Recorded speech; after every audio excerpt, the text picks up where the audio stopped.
오늘은 제가 면접에 대해서 좀 얘기하고자 해요.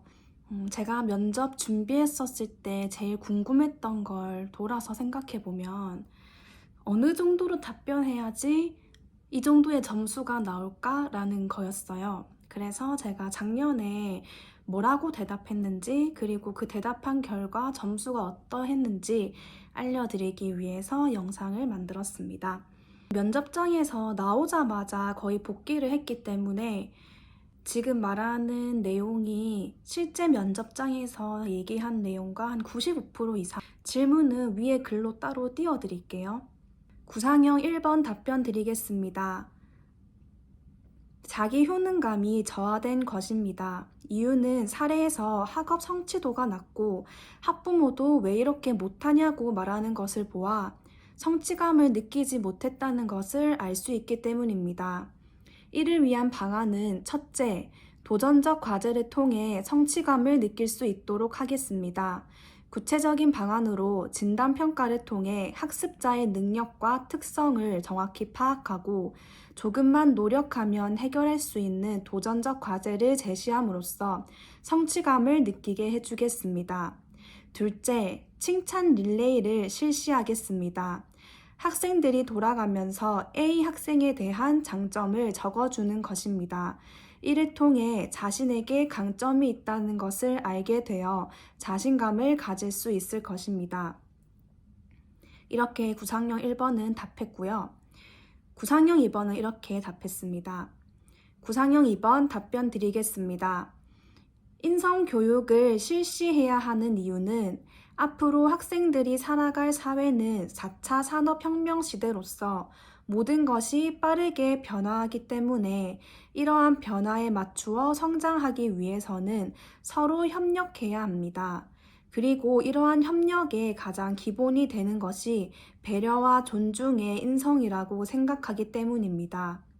또한 비교과 교사라고 할지라도 교육 공동체의 일원으로 학생의 성장을 위해 노력할 필요가 있기 때문입니다. 보건교사로서의 장점은 소통할 기회가 많다는 것입니다.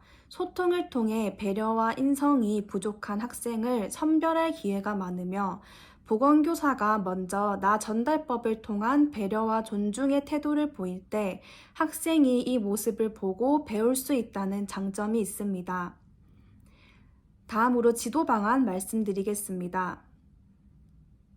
저는 제가 먼저 배려와 존중의 인성을 갖추겠습니다. 그 이유는 교사가 먼저 이러한 덕목을 갖춰야 학생이 이를 보고 배우는 모델링의 효과가 나타날 수 있기 때문입니다.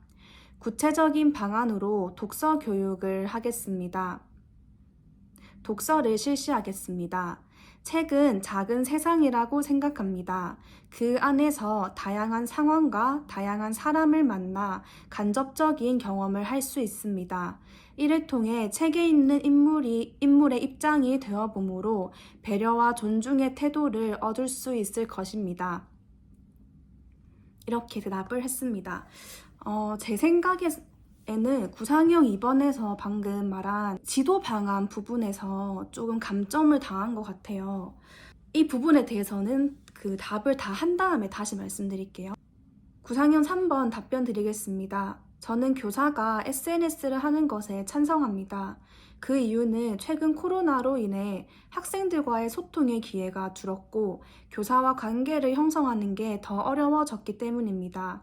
따라서 SNS를 통해 학생과 소통한다면 관계를 형성하는 데 도움이 될 것입니다. 유의점은 다음과 같습니다.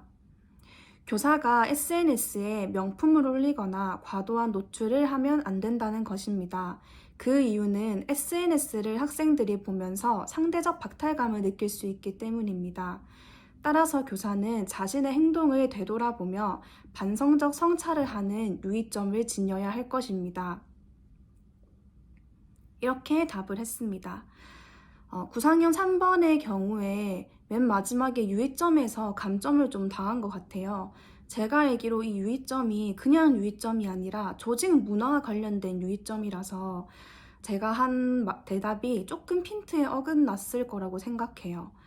여기서 한 3점 정도 감점을 당했을 것 같아요. 네, 다음으로 즉답형으로 넘어가겠습니다. 즉답형 1번 답변 드리겠습니다.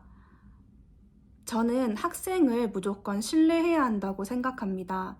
그 이유는 제가 이런 교사를 통해 변화하였기 때문입니다. 제가 초등학교 5학년 때 만난 선생님은 학생들을 진심으로 사랑하는 분이셨습니다. 그 당시 저희 반에는 유달리 교육복지의 사각지역에 위치한 학생들이 많았습니다. 하지만 선생님은 포기하지 않으시고 저희를 믿어주셨습니다. 예를 들어 주말 소통방을 만들어 저희를 집으로 초청해 따뜻한 밥을 대접하시고 소통하셨습니다. 이를 통해 학생들이 변화하는 것을 보았기 때문입니다. 즉답형 2번 답변 드리겠습니다. 학교 생활을 하다 보면 학생들이 빨리 변화하지 않기 때문에 교사가 지치거나 상처받는 일이 생길 것입니다. 그때 자신의 신념을 포기하고 싶을 때가 많이 올 텐데 저는 이런 순간이 온다면 저와 같은 비전을 가지고 있는 동료 교사에게 조언을 구하고 초심을 회복하도록 하겠습니다. 즉답형 3번 답변 드리겠습니다. 사제동행 프로그램을 실시하겠습니다. 정형화되고 구조화된 교실 환경에서 벗어나 자유로운 분위기 속에서 함께 소통한다면 학생은 자신의 얘기를 개방적으로 할 것이며 왜 그런 행동을 했는지 알 수 있게 되어 저의 교육적 신념을 계속 유지할 수 있을 것입니다. 이상입니다. 이렇게 구상형부터 즉답형까지 다 끝이 났고요. 제가 면접 점수를 총 94점을 받았어요. 참고로 제가 4고사실이었었는데 그 합격 발표를 듣고 나서 나중에 그 장학사님한테 직접 얘기를 들은 건데 저희 고사실이 점수가 제일 낮았다고 하더라고요. 평균적으로. 그 말은 저희 고사장에서 매기시는 채점하시는 분들이 조금 까다롭게 채점을 하신 것 같아요. 조금 점수를 잘 안 나오게끔 그걸 감안해서 94점을 받았고요. 다른 고사장에서 했으면 조금 더 점수를 잘 받을 수 있지 않았을까라는 생각을 해봅니다. 제가 6점이 감점된 이유를 한번 생각을 해봤는데 첫 번째로 구상형 1번은 제가 점수를 깎인 게 없다고 생각해요.